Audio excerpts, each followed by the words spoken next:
यह अब तक की सबसे दर्दनाक मौत थी जो मैंने देखी थी। देखते ही देखते नकाबपोश व्यक्ति ने महिला के छोटे से मुंह में 100 सिगरेट ठूंस दी और जैसे ही उसने उन्हें जलाया, महिला ने असली फेफड़ों के पार जाने का एहसास किया। निकोटीन की भारी मात्रा फेफड़ों में भर गई और महिला तुरंत कांपने लगी, तड़पने लगी। उसका पूरा चेहरा असहनीय पीड़ा बयां कर रहा था। आखिरकार गहरे धुएं से घुटकर वह बेहोश हो गई। लेकिन नकाबपोश व्यक्ति यही नहीं रुका। उसने महिला के दोनों कानों में बड़े लाल स्पीकर लगा दिए और वॉल्यूम बढ़ा दिया। तेज आवाज ने उसे झटके से होश में ला दिया। आवाज बढ़ती गई और कुछ ही देर में उसके कान के पर्दे फट गए, यहाँ तक कि उसे खून से सने पेशाब आने लगे। ज्यादा देर नहीं हुई थी कि उसकी मौत हो गई। लेकिन यह तो बस बदला लेने के खेल की शुरुआत थी। सबसे चौंकाने वाली बात यह थी कि यह निर्मम अत्याचारी व्यक्ति दरअसल खुद ही सबसे ज्यादा यातनाएं झेल चुका था। कुछ समय पहले महिला जब होश में आई तो उसने महसूस किया कि वह कसकर बंधी हुई थी। उसकी आंखें और मुंह ढके हुए थे। जब उसने महसूस किया कि वह हिलडुल भी नहीं सकती, तब उसे एहसास हुआ कि कुछ बहुत बुरा होने वाला है। वह घबरा गई। उसने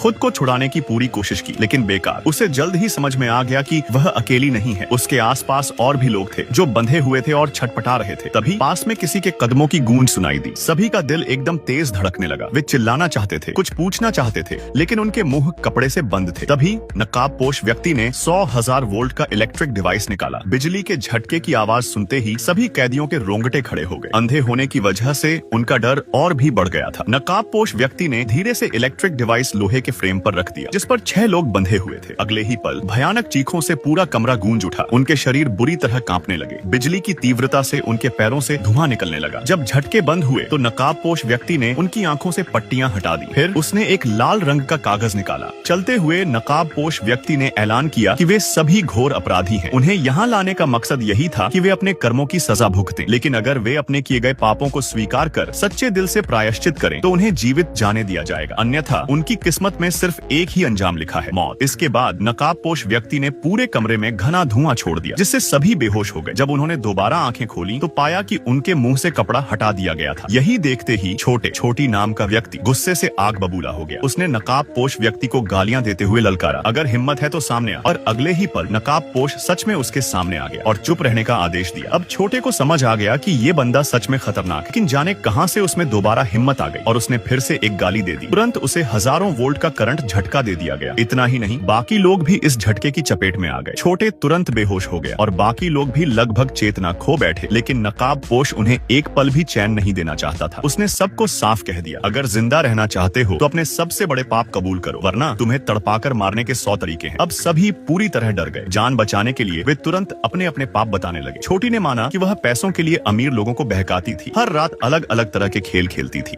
बड़ा नाम का व्यक्ति ने कबूल किया कि वह अपनी ही साली पर बुरी नीयत रखता था और जब भी उसकी पत्नी बाहर जाती थी वह साली के साथ 3 मिनट तक अपराध करता था। बाकी लोगों ने भी अपने पाप गिना दिए। कोई अपने माता पिता पर बोझ बना हुआ था, कोई नशे का आदी था, तो कोई अपनी ही माँ पर गंदी नजर रखता था। लेकिन इन कबूलनामों से नकाबपोश संतुष्ट नहीं हुआ। उसने फिर से उन्हें बिजली के झटकों की यातना दी। जब तक कि इलेक्ट्रिक डिवाइस की बैटरी खत्म नहीं हो गई, तब तक यह सिलसिला चलता रहा। फिर जाते जाते उसने धमकी दी, अच्छे से सोच लो, अगर अगली बार जब मैं आऊं और तुम्हारे जवाब सही न हुए तो तुम सब मारे जाओगे। नकाबपोश के जाते ही छोटे का गुस्सा फूट पड़ा। वह गालियां देता हुआ बचने का तरीका खोजने लगा, लेकिन चाहे जितनी कोशिश कर लें, लोहे की जंजीरें इतनी मजबूत थीं कि कोई भी उन्हें तोड़ नहीं पाया। जैसे ही उन्होंने देखा कि वह भारी लोहे का फ्रेम उठाना असंभव था, सभी के दिलों में भय समा गया। यह सोचते ही नकाबपोश व्यक्ति एक बड़ी बाल्टी में भरी सैकड़ों पेन लेकर कमरे में दाखिल हुआ। बिना कुछ कहे उसने सीधे अविनाश की जांघों और शरीर पर बेरहमी से पेन घोंपने शुरू कर दिए। अविनाश दर्द से चीखने लगा। उसकी भयावह चीखें सुनकर बाकी सभी का खून जम गया। तेज चाकू जैसे वार और मांस चीरने की आवाजें उनके कानों में गूंजने लगी और वे सांस रोककर खुद को अगले शिकार बनने से बचाने की कोशिश करने लगे। अभी अचानक कमरे में फिर से एक जहरीला धुआं छोड़ा गया, जिससे सभी बेहोश हो गए। जब उनकी आंखें खुली तो उन्होंने पाया कि उनकी एक कलाई की रस्सी खोल दी गई थी। ऐसा लग रहा था जैसे नकाबपोश चाहता था कि वे कुछ करें। उन सभी ने लोहे का फ्रेम हटाकर भागने की कोशिश की, पर तभी राहुल की नजर एक चौंका देने वाली चीज पर पड़ी। वह वहीं ठिठक कर रह गया। वहाँ फर्श पर एक टूटी हुई उंगली पड़ी थी जो पूरी तरह खून से लथपथ थी। उसने हिम्मत जुटाई और जल्दी से एक पेन उठाकर उसे अपनी पीठ के पीछे छुपा लिया। जैसे ही नकाबपोश उसके करीब आया, राहुल ने अचानक उस पर हमला कर दिया। लेकिन अगले ही पल राहुल स्तब्ध रह गया। वह कांपते हुए वहीं बैठ गया। उसकी आंखें भय से चौड़ी हो गई। उसका दिल तेजी से धड़कने लगा। उसे डर था कि नकाबपोश अब उसके साथ भी वही करेगा जो उसने अविनाश के साथ किया था। लेकिन इस बार नकाबपोश ने कुछ नहीं किया। वह नाराज नहीं हुआ, बल्कि शांत भाव से खड़ा हो गया। फिर उसने उनके सामने एक कागज का टुकड़ा डाल दिया। उसने कहा, अगर तुम्हें डर है कि कोई तुम्हारे गुनाह सुन लेगा तो इसे लिख कर दे दो। अगर मैं जवाब से संतुष्ट हुआ तो मैं तुम्हें छोड़ दूंगा। सभी ने दिमाग पर जोर डाला, पर उन्हें समझ ही नहीं आया कि नकाबपोश आखिर उनसे क्या सुनना चाहता था। वे इतने हताश हो चुके थे कि उन्होंने पैसा, शोहरत और यहाँ तक कि अपने शरीर तक नकाबपोश को देने की पेशकश कर दी। बस उन्हें छोड़ दिया जाए। पर चाहे वे कितना भी अमीर हो, चाहे उनका रुतबा कितना भी ऊंचा हो, चाहे वे दुनिया की सबसे खूबसूरत महिलाएं क्यों न हो, नकाबपोश टस से मस नहीं हुआ। यह सुनकर सिमरन क्रोध से चिल्ला उठी, अगर तुझे पैसे नहीं चाहिए, ना ही तुझे खूबसूरत लड़कियों में दिलचस्पी है, तो फिर तेरा असली मकसद क्या है? पर उसका यह सवाल उसे भारी पड़ गया। फिर से जहरीला धुआं छोड़ा गया और वे सब फिर बेहोश हो गए। जब उन्होंने अगली बार आंखें खोली तो उन्होंने पाया कि पार्वती नाम की लड़की अब इस दुनिया में नहीं रही। उसके दोनों कानों के पास बड़े बड़े स्पीकर बंधे हुए थे। उसके होंठों से झाग निकल रहा था। उसकी शर्ट खून से भीग चुकी थी। ऐसा लग रहा था मानो जबरदस्त ध्वनि तरंगों ने उसे धीरे धीरे मार डाला हो। उसकी लाश देखकर अजय पूरी तरह डर से पागल हो गया। अब जब नकाबपोश दोबारा कमरे में दाखिल हुआ तो उसने पार्वती की लाश को घसीटते हुए बाहर निकाल दिया। यह देखकर सभी के रोंगटे खड़े हो गए। अब सिमरन से और बर्दाश्त नहीं हुआ। उसने गुस्से में चिल्लाकर कहा, तू ना पैसा मांगता है, ना औरतों में दिलचस्पी रखता है, तो फिर हमें यहाँ क्यों कैद किया है? लेकिन नकाबपोश चुप ही रहा। उसने सिर्फ इतना कहा, तुम्हें खुद इसका जवाब ढूंढना होगा। सिर्फ सही जवाब लिखने पर ही तुम यहाँ से जिंदा बच पाओगे। और फिर से जहरीला धुआं कमरे में फैल गया। निर्दय न्याय छोटे श्वाई ने गिड़गिड़ाते हुए माफी मांगी, लेकिन मास्क पहने व्यक्ति को जरा भी दया नहीं आई। उसने धीरे धीरे लोहे की छड़ उठाई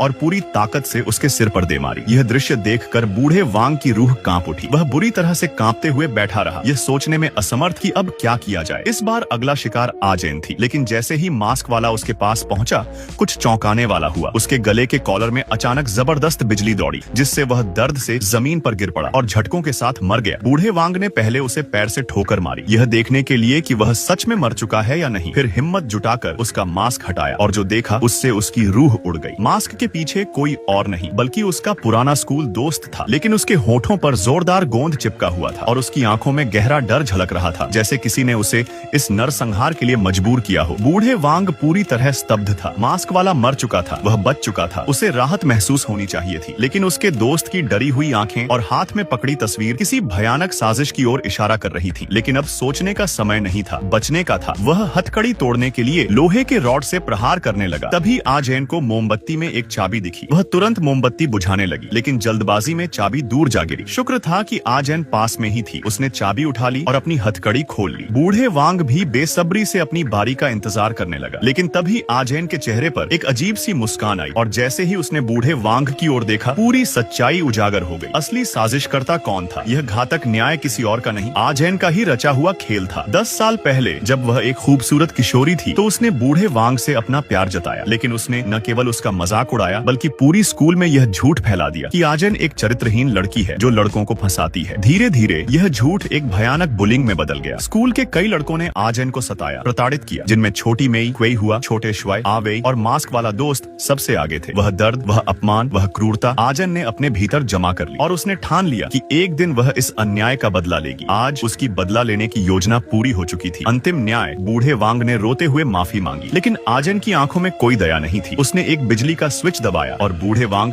जमीन पर तड़प उठा। फिर उसने कमरे में जहरीली गैस छोड़ दी। आजैन ने बूढ़े वांग के पास बैठकर उसकी ओर देखा। कहीं न कहीं वह अब भी उससे प्यार करती थी और इसी कारण उसने उसे अकेला मरने नहीं दिया। वह उसके साथ मरने को तैयार थी। बुलिंग का कड़वा सच, आजैन की त्रासदी केवल एक कहानी नहीं थी। यह कोरियाई स्कूलों में हो रही वास्तविक घटनाओं का प्रतिबिंब थी, जहाँ पीड़ित को न्याय नहीं मिलता और अपराधी बिना सजा के बच जाते हैं। जब कानून पीड़ितों को न्याय देने में असफल हो जाता है तो कुछ लोग खुद ही न्याय का हथियार उठा लेते हैं। आज की कहानी यहीं समाप्त होती है।